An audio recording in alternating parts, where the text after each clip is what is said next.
किसानों की आय बढ़ाना और जो आहार मिले वो भी पोषक हो, न्यूट्रेंट हो उसमें अच्छे। बायोफोर्टिफाइड फसलें का प्रयोग इसलिए हम लोग कर रहे हैं। और जब अन्न के भंडार भरने के मामले हो तो आज हम देखें कनक में और पैडी में हम लोग पूरी तरह से आत्मनिर्भर हैं।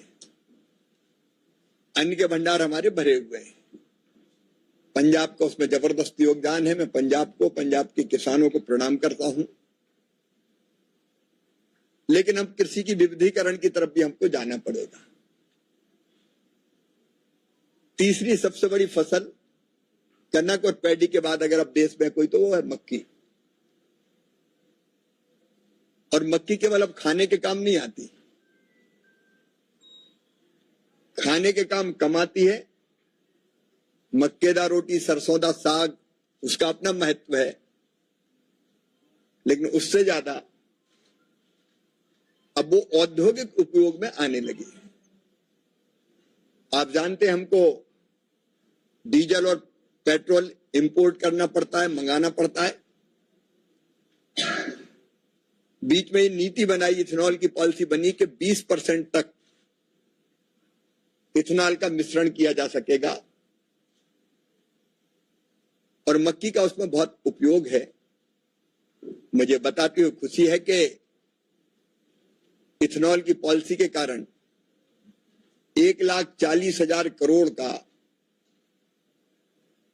आयात जो हमको नहीं करना पड़ा वो पैसा बचा और उसमें से 1.25 लाख करोड़ किसान के पास गया, जिसमें से 45,000 करोड़ मक्की का हिस्सा था।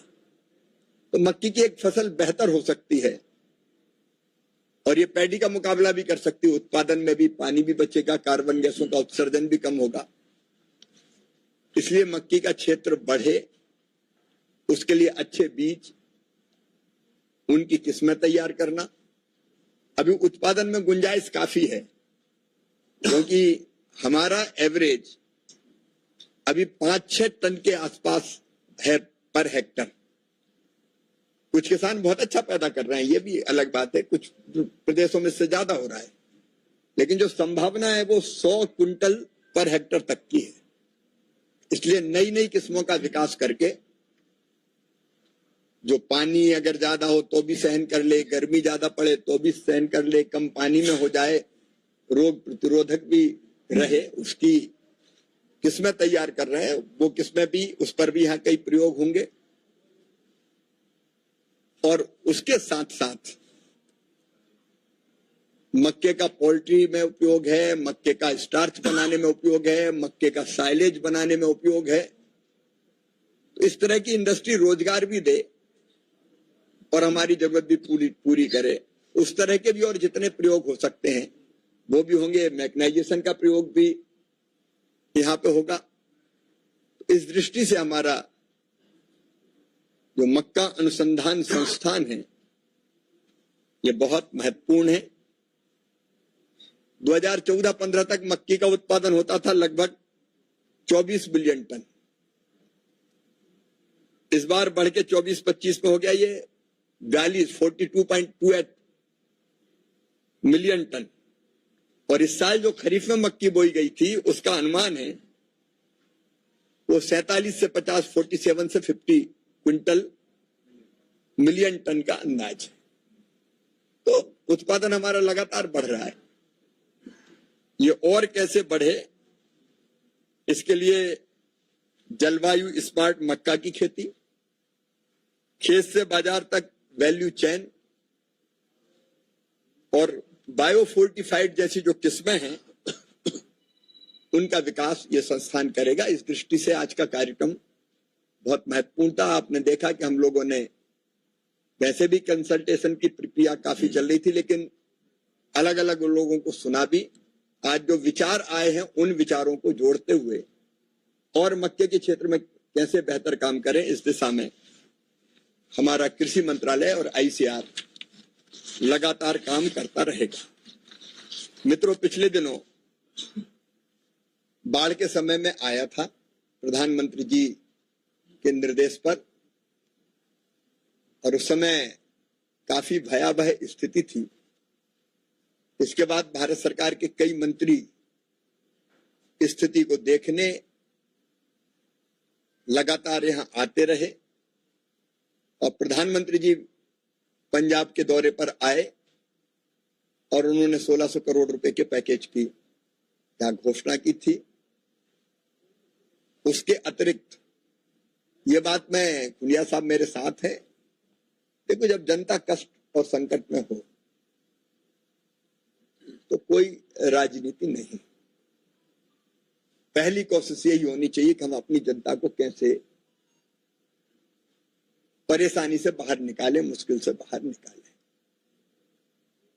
और इसलिए तत्काल 240 करोड़ रुपया एनडीआरएफ की एक एडवांस किस्त जारी कर दी गई थी और आगे भी राज्य सरकार का जो मेमोरेंडम होगा उसके अनुसार पंजाब के किसानों की भरपूर सेवा करने में कोई कसर नहीं रहेगी।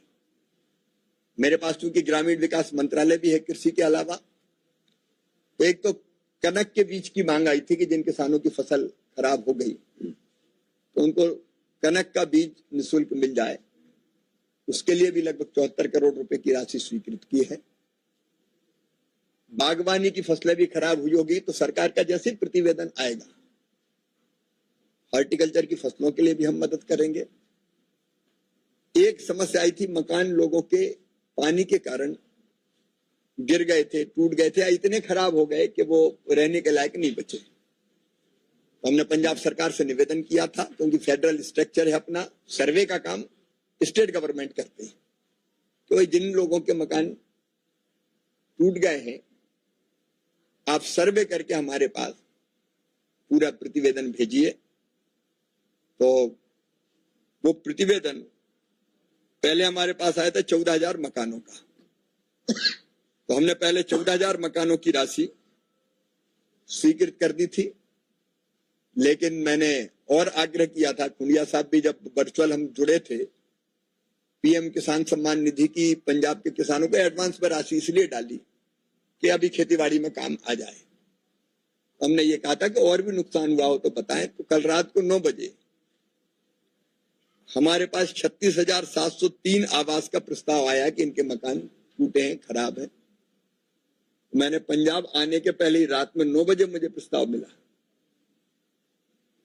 रात में स्वीकृत करके आज मैंने चिट्ठी, चूंकि कैबिनेट मंत्री हैं खुंडिया जी, वैसे तो मैंने ग्रामीण विकास मंत्री जी को भी आग्रह किया था कहीं एक कार्यक्रम करके और उस पर भी चर्चा कर लें, लेकिन उन्होंने कहा कि वो अभी नहीं है।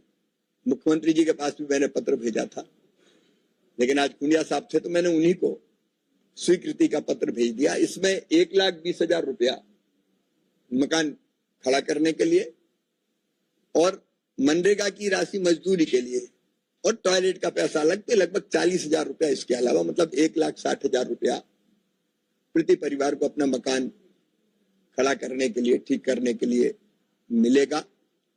हमने ये भी तय किया है कि जो मजदूर भाई बहनें अगर उनको मजदूरी की जरूरत पड़ती है तो 100 के बजाय 150 दिन की मजदूरी मनरेगा के तहत उनको देने का काम किया जाएगा। पंजाब में सेल्फ हेल्प ग्रुप का काम भी अच्छा है, जिसमें हमारी बहनें लगी हुई है। वहां अगर नुकसान हुआ और उनको तात्कालिक आवश्यकता हो तो 1.5 लाख प्रति ग्राम संगठन, उस राशि का भी हमने प्रावधान किया है। लेकिन आप जानते हैं कि ये जमीनी काम स्टेट गवर्नमेंट की जवाबदारी है। वो जैसे जैसे हमको प्रतिवेदन भेजेंगे हम पंजाब की जनता की वैसे वैसे सेवा करते चले जाएंगे। इतनी मुझे निवेदन करना था। धन्यवाद। पंजाब सरकार को देंगे।